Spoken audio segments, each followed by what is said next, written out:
حماد، کہاں تک پاکستان میں جو ایک تو پانی کا مسئلہ ہم دیکھتے ہیں کہ کم اویلیبل ہے اور جو اویلیبل ہے وہ آلودہ ہے، کچھ بیٹر مینجمنٹ سے اس میں بہتری لا سکتے ہیں؟ آئی تھنک بالکل زیادہ جو ایشو ہے وہ گورننس کا ایشو ہے۔ ایک بات تو یہ ہے کہ جب ہم نے سرفیس واٹر جو ہمارا زمین کے اوپر پانی تھا، جو بے شک تالاب تھے، نہریں تھیں، دریا تھے، جھیلیں تھیں، ان کو جب ہم نے اتنا آلودہ کر دیا تو زیادہ زور ہوا کہ ہم نے زیر زمین پانی گراؤنڈ واٹر کو استعمال کر دیا۔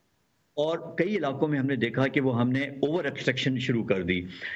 جو پرابلم ہے ایک تو یہ بھی ہے کہ جو زیر زمین پانی کے اس کو ایبسٹریکٹ کرنے کے لیے کوئی قانون نہیں ہے، کوئی وہ ریگولیٹڈ نہیں ہے۔ جس کا جتنا دل کرے وہ بے شک زمیندار ہے، وہ انڈسٹریلسٹ ہے، بے شک وہ ایک عام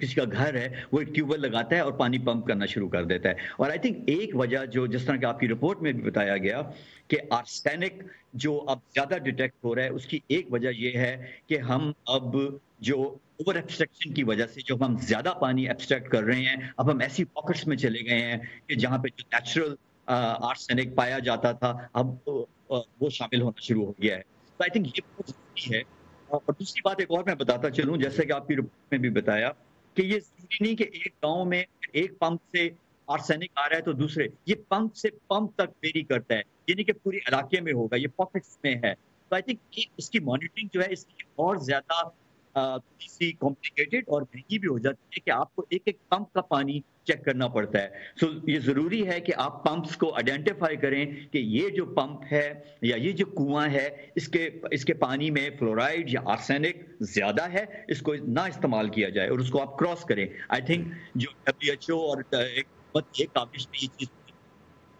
ایک چیز حماد اس میں آپ انکارپوریٹ اگر کرتے چلیں، عام طور پہ ایک جو کانسیپٹ ہوتا ہے وہ یہ کہ زیر زمین جب پانی نکالا جا رہا ہے یا بورنگ ہو رہی ہے تو اس بورنگ میں جتنا ہم نیچے جائیں گے پانی بہتر ہوتا جائے گا، ایسا کچھ کانسیپٹ ہے؟ صحیح ہے یہ؟ نہیں، یہ دیکھیں کئی علاقوں یہ وہی بات ہے، ایز اے واٹر انجینئر مجھے پتا ہے اٹ ڈیپینڈز آن ایکوفائر کہ وہ جو پورا جو نیچے بھی ایک ذخیرے ہیں وہ پاکٹس میں بھی ہو سکتے ہیں، وہ بڑے بھی ہو سکتے ہیں، وہ کنفائنڈ بھی ہو سکتے ہیں، وہ ان کنفائنڈ بھی ہو سکتے ہیں۔ تو یہ ضروری نہیں ہے کیونکہ نیچرل منرل ہے سوائل میں، ویدرنگ آف راکس اور دوسری ایسی نیچرل ایکٹیویٹی سے یہ آپ کے شامل ہو جاتا ہے۔ اور اس میں کئی دفعہ جس طرح ہم لوگ اپنا جو ایفلوئنٹس ہیں وہ بھی ہم ریلیز کر رہے ہیں اور وہ پھر جو راکس رہتے ہیں ان کی آکسیڈیشن یا کیمیکل جو ریڈکشن ہوتی ہے اس کی وجہ سے بھی یہ شامل ہو جاتا ہے۔ اس لیے یہ کہنا کہ جی جتنا ہم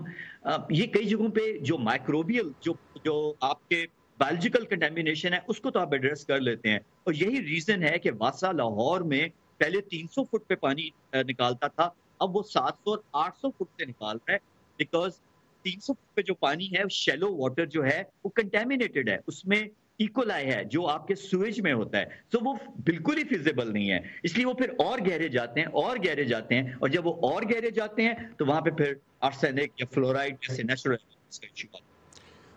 حماد ایک چیز لاسٹ پہ بالکل کوئکلی اگر آپ بتا سکیں، زیر زمین جو پانی ہے آلودہ ہے اس کا کوئی حل ہے کہ اس کو پینے کے قابل بنایا جا سکے، بیماریوں سے جو بچا سکے؟